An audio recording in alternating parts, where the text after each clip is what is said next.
নমস্কার বন্ধুরা, মমস টাচে আপনাদের সবাইকে স্বাগত জানাই। আশা করি আমার সকল বন্ধুরা খুবই ভালো আছেন।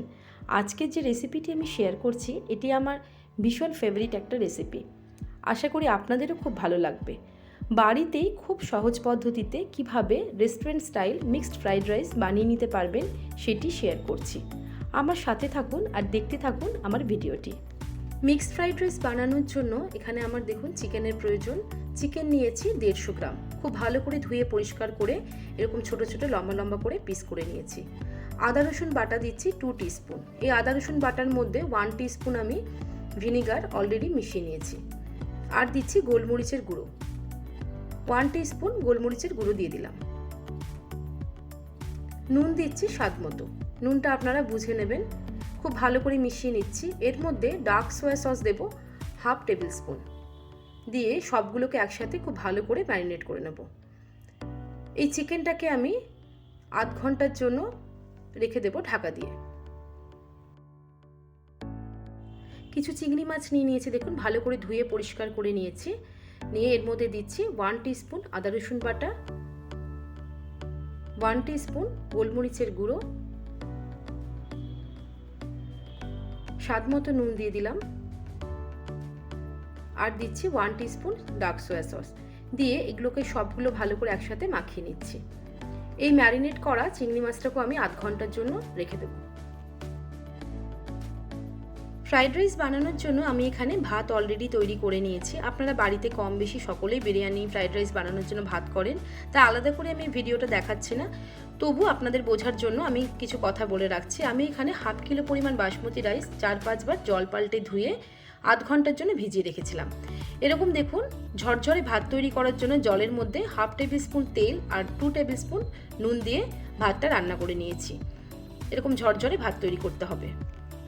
গ্যাসে কড়াই বসিয়ে 2 টেবিল স্পুন সাদা তেল দিয়েছি। আর এদিকে দেখুন একটা বাটিতে 4টে ডিম আমি ভেঙে নিয়ে তার মধ্যে স্বাদ মতো নুন আর খুব সামান্য পরিমাণে গোলমরিচের গুঁড়ো দিলাম। দিয়ে খুব ভালো করে ডিমের মধ্যে এগুলোকে ফেটিয়ে নিচ্ছি। তেলটা গরম হয়ে এলে আমি ফেটানো ডিমটা দিয়ে দেব। গ্যাসের ফ্লেমটা আমি এখন মিডিয়ামে রেখেছি। তেলটা গরম হয়ে এসছে, আমি দেখুন এই ফেটানো ডিমটা দিয়ে দিলাম। আমি কিন্তু সাথে সাথে খুন্তি দিয়ে এটাকে নাড়বো না, কিছুক্ষণ অমলেটটা সেট হয়ে গেলে তখন আমি খুন্তি দিয়ে নাড়বো। দেখুন অমলেটটা সেট হয়ে গেছে। এবার আমি ধীরে ধীরে এগুলোকে টুকরো টুকরো করে ভেঙে নিচ্ছি। এইভাবে দেখুন ডিমের অমলেটগুলো ফ্রাই করে নেবেন।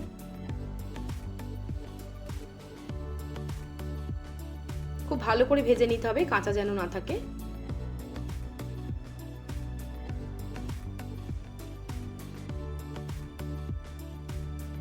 অমলেটটা ভাজা হয়ে এসছে, এবার আমি অমলেটটা নামিয়ে নেব। দেখুন হয়ে গেছে। সেই কড়াইতেই আমি দিলাম 1 টেবিল স্পুন সাদা তেল। ম্যারিনেট করা চিকেনটাও দিয়ে দিলাম। গ্যাসের ফ্লেমটা কিন্তু হাইতে আছে, এবার আমি গ্যাসের ফ্লেমটা মিডিয়ামে করে দেবো। দিয়ে চিকেনটা যতক্ষণ না রান্না হচ্ছে ততক্ষণ আমি এটাকে ভেজে নেব। দেখুন খুব ভালো করে ভাজা হয়ে গেছে। আমি 15 মিনিট ধরে চিকেনটাকে খুব ভালো করে রান্না করে নিয়েছি। চিকেনটা নামিয়ে নিচ্ছি। সেম কড়াইতেই আমি 1 টেবিল স্পুন সাদা তেল দিয়ে ম্যারিনেট করা চিংড়ি মাছটা দিয়ে দিচ্ছি। চিংড়ি মাছ থেকে সামান্য পরিমাণে জল বেরোয়, তাই একটু ধৈর্য ধরে ভাজতে হবে। গ্যাসের ফ্লেমটা মিডিয়ামে রেখে কিন্তু আমি এই রান্নাগুলো করছি।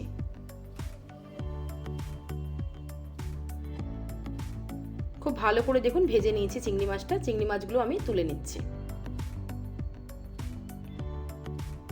দেখুন এখানে ডিম, চিংড়ি মাছ আর চিকেন সব কিন্তু ভেজে নিয়েছি। ফ্রাইড রাইসটা এবার তৈরি করে নেব। দেখুন কড়াইতে পরিমাণ মতো সাদা তেল দিয়ে দিয়েছি। 8-10টা রসুন আর একটা ছোট আদার টুকরো কুচিয়ে নিয়েছি। কুচানো আদা রসুনটা হালকা করে ভেজে নিচ্ছি, খুব বেশি ব্রাউন করব না। গ্যাসের ফ্লেমটা কিন্তু এই সময় হাইতে রাখতে হবে। স্প্রিং অনিয়নের হোয়াইট পোর্শনটা 1 বাটি পরিমাণ কুচিয়ে নিয়েছি, সেগুলো দিয়ে দিলাম।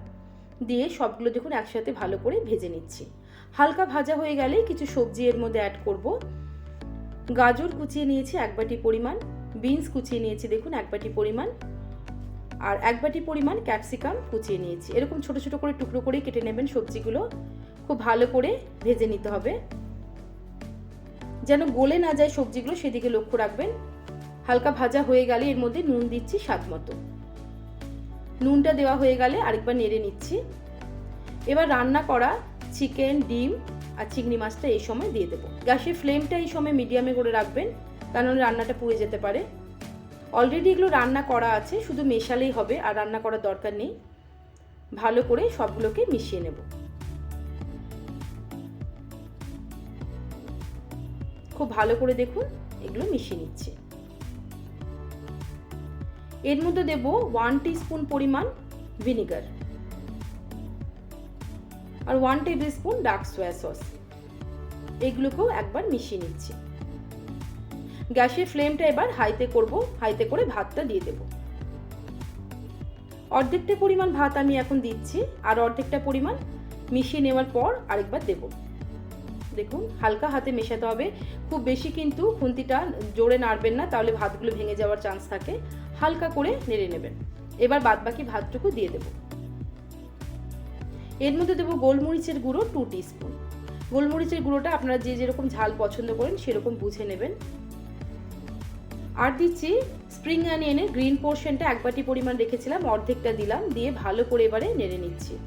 টস করতে যদি অসুবিধা হয় রান্নাটা, তাহলে দেখুন এইভাবে দুটো খুন্তির সাহায্যে আপনি এইভাবে মিশিয়ে নেবেন। এইভাবে দেখুন হালকা হাতে আমি মিশিয়ে নিচ্ছি। খুব ভালো করে মিশিয়ে নিলাম। এর মধ্যে বাদবাকি স্প্রিং অনিয়নের গ্রিন পোর্শনটা দিয়ে দিলাম। রান্নাটা প্রায় হয়ে এসছে, একবার ভালো করে মিশিয়ে নিলেই তৈরি হয়ে যাবে মিক্সড ফ্রাইড রাইস। দেখুন ভালো করে আরেকবার খুন্তির সাহায্যে হালকা হাতে মিশিয়ে নিলাম। তৈরি হয়ে গেল মিক্সড ফ্রাইড রাইস। আমি সার্ভ করে দেব। মিক্সড ফ্রাইড রাইস সাথে চিলি চিকেন একটা অসাধারণ কম্বিনেশন। কোনো একটা স্পেশাল ডেকে আরও স্পেশাল করার জন্য এগুলো বাড়িতে কিন্তু চটজলদি তৈরি করে নিতেই পারেন।